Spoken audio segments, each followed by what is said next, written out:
ஒரு நல்ல செய்தி தான் வந்து மைவி3 கம்பெனியோட ஓனர் வந்து என்றைக்கு தனது யூடியூப் மூலமாக பேசுவார் அப்படிங்கிறது தான் வந்து எல்லாருடைய எதிர்பார்ப்பும் இருக்குது. இது வந்து 3 வருடங்களாக தான் இவ்வளவு எதிர்பார்ப்புகள் வந்து அதிகமாகிக் கொண்டே இருக்குது. ஏன்னா 3 வருடங்கள் வந்து ஒரு சாதாரண பீரியட் கிடையாது. ஒரு மிகப்பெரிய ஒரு நீண்ட காத்திருப்பு. இதையும் மீறி நம்ம வந்து உறுப்பினர்களாகிய நம்ம எல்லாருமே மீண்டும் இந்த கம்பெனி செயல்படணும் எதிர்பார்த்து கொண்டிருக்கிறாங்க அப்படின்னா, இதிலிருந்து எந்த அளவுக்கு நமக்கு வந்து ஒரு உண்மை தெரியுது அப்படின்னா, கம்பெனி ஒவ்வொருத்தருடைய வாழ்க்கையில் எவ்வளோ பெரிய மாற்றங்களை கொண்டு வந்திருக்கு அப்படின்னு. கம்பெனினால் எவ்வளோ பேர் பொருளாதார ரீதியாக முன்னேறி இருக்கிறாங்க அப்படிங்கிறத நம்மளால் புரிஞ்சுக்க முடியுது. அதனால் எப்போ வந்தாலும் எப்படி வந்தாலும் மக்கள் வந்து, அதாவது நமது மைவி3 உறுப்பினர்கள் கம்பெனியை மீண்டும் திறக்கணுங்கிறத வரவேற்கிறாங்க. மீண்டும் இது எப்போதும் செயல்படணுங்கிறத மட்டும்தான் வரவேற்கிறாங்க. ஆனால் இதற்கு இடையில் இந்த கம்பெனியை பற்றி தவறாக பேசிக்கொண்டிருக்கூடிய நபர்களால் இந்த கம்பெனியை நம்பியிருக்கக்கூடிய உறுப்பினர்கள் வந்து ஏமாற்றம் அடைகிறாங்க. அவர்கள் பக்கம் செல்வதனால மீண்டும் இந்த கம்பெனிக்கு வந்து ஒரு பெரிய இழப்பு வருமா அப்படிங்கிறதுலாம் அது கண்டிப்பாக நடக்காது. இந்த கம்பெனி மேலே இருக்கக்கூடிய அவதூறுனால் இந்த கம்பெனி விட்டு வெளியே செல்வர்களும் மீண்டும் வரதான் போகிறாங்க. ஏன்னா இந்த கம்பெனி மேலே எந்த ஒரு நடவடிக்கையுமே இன்ன வரைக்குமே எடுக்கவே இல்லை.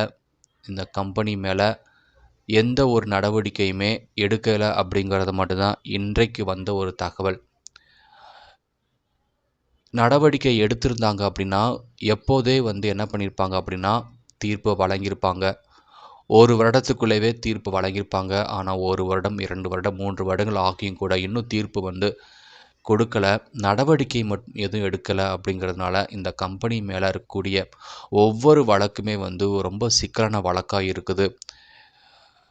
அதனால் நம்ம உறுப்பினர்கள் யாருமே மனம் தளர வேண்டாம். கூடிய விரைவில் எல்லோரும் ஆச்சரியப்படுற மாதிரி தான் மீண்டும் இந்த கம்பெனி செயல்படும். மீண்டும் நமது கம்பெனி ஓனர் சக்தி ஆனந்தன் கண்டிப்பாக நம்ம எல்லாருக்குமே பேச போகிறாரு. எப்போதும் போல் இந்த கம்பெனி வந்து எல்லாருமே நன்மை அடைவாங்க அப்படிங்கிறத மட்டும்தான் நமக்கு தெரியுது. ஏன்னா இதன் மேலே யாருமே இன்னும் விசாரணைக்கு எடுக்க தயாராக இல்லை அப்படிங்கிறது மட்டும்தான் நமக்கு தெரியுது. அந்த அளவுக்கு இந்த கம்பெனியின் மேலே வந்து எல்லாருமே வந்து ஒரு ஒரு நல்ல ஒரு அபிப்பிராயம் வச்சுருந்துருக்குறாங்க. இதன் மேலே இருக்கக்கூடிய வழக்குகள் எல்லாமே வந்து பொய் வழக்குகளாக சித்தரிக்கப்பட்டது அப்படிங்கிற மட்டும் தான் எல்லாருமே நிரூபிச்சுக்கிறாங்க. அதனால் மீண்டும் இந்த கம்பெனி செயல்படும். அது இன்னும் சில நாட்கள் ஆகும். ஏன்னா போன அரசு வந்து இந்த மாதிரியான ஒரு பணம் சம்மந்தமான கம்பெனி மேலே ரொம்ப தீவிர நடவடிக்கை எடுக்கிறதுக்காக அவங்க இருந்தாங்க. அதனால தான் இப்படிப்பட்ட கம்பெனிகள் வந்து தற்சமயம் மூடதாக இருந்துச்சு.